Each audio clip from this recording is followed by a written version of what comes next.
a new horror film from James Wan and is out now in theaters and on HBO Max. It stars Annabelle Wallis as Maddie. Maddie is paralyzed by shocking visions of grisly murders, and her torment worsens as she discovers that these waking dreams are in fact terrifying realities. That's all I'm going to say regarding the plot. I want you guys to experience this movie for yourselves, because I had a lot of fun with Malignant. Now, this is not a perfect movie. I am definitely going to get into some major problems that I have with the film, but it's a film that embraces a campy side of horror, a side we haven't really seen in a while, and you will know what I mean. There is a sequence towards the end of the second act that for some reason reminded me of the chase sequence from Seven with Brad Pitt chasing the killer through a city.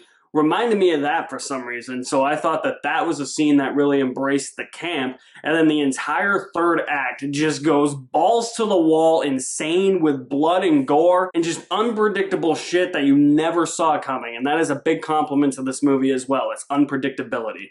You think you have some things figured out, instead the movie takes a U-turn or just takes a completely different route. You thought it was going left? It actually goes right. And it gets to the point where the movie does a great job at outsmarting you. It doesn't ever think it's smarter than the audience, but it actually is smarter than you. But it never has that mindset where it's like, ooh, the audience is dumb. We're just gonna trick them on purpose. It's never like that. The performances, for the most part, are really good. I really loved Annabelle Wallis in this movie. I thought she pulled off the complexity of her character very well. Her character was the one I was the most invested in, and it's mostly because she is having these haunting dreams and the entity could possibly be linked to her in some way, shape, or form. Not only is the character great, but her performance is great, which adds a level of levity to her character that I wasn't really expecting. James Wan, of course, is like the master of modern horror, and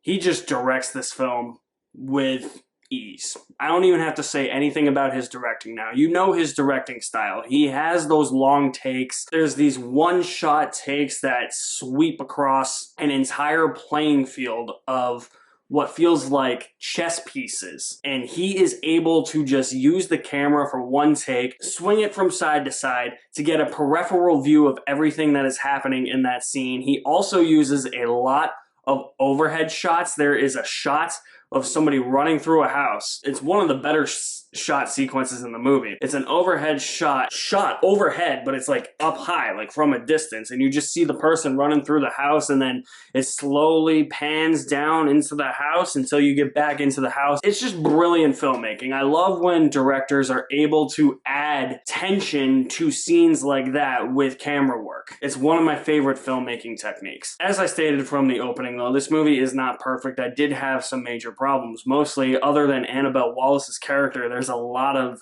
characters that are underdeveloped that I just didn't really care for. They felt like they were expendable characters.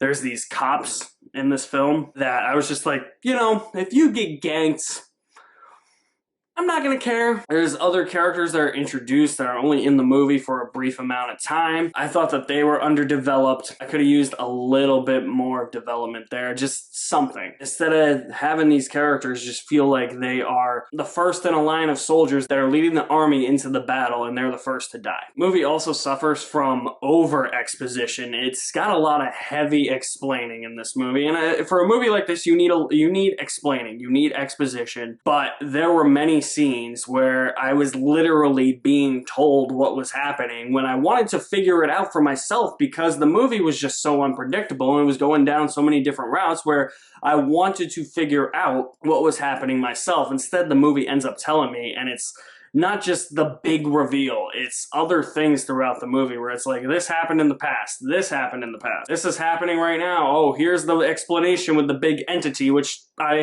don't have a problem with that, because you need to know what's actually happening with the entity. It's just the other things that it takes minutes to explain. I said, we could have been past this already. These are little things that add to the lore of what's happening that need to be explained, but not to the extent that they are being explained. What the actual thing is, yeah, that needs a few minutes to be explained. But everything else, no, we can move on right now. My biggest issue with this movie is for the first half of the film, not so much in the second half. The first half of the film is that it lacked a lot of tension and it lacked a lot of scares. I definitely did not feel scared watching this movie for the first half of the movie. The second half was, yeah, it was a little bit creepy, but it was more just like that, like gory, bloody horror type of camp. You can have fun watching and be entertained. The first half didn't really have that, and it seemed like it was taking itself a bit too seriously. And the scares just didn't present themselves in ways that James Wan has presented or built up the scares in his previous films. I felt that this was a lot less scary than something like Insidious or The Conjuring or The Conjuring 2. Movies that really built the tension and built the jump scares and put jump scares where you least anticipated them. This, for the first half, had jump scares where I anticipated them, and that bothered me. Otherwise, though, I thought Malignant was really fun. I'm gonna say you're going to really enjoy Malignant with 3/4 worth of a bucket of popcorn. For some reason, James Wan movies get mixed reviews. I have no idea why, because this is definitely an original horror film. We need more horror movies like this, and if he decides to make a sequel, I'll be all in. If he can make it as fun as the last third of this movie was, I'll be happy. So guys, what did you think of Malignant? Drop me some feedback in the comment section below. I'll leave my link to my website in the description below as well. You guys are the best. Thank you for watching. My name is Alex Madden, and I'll see you at the movies somewhere.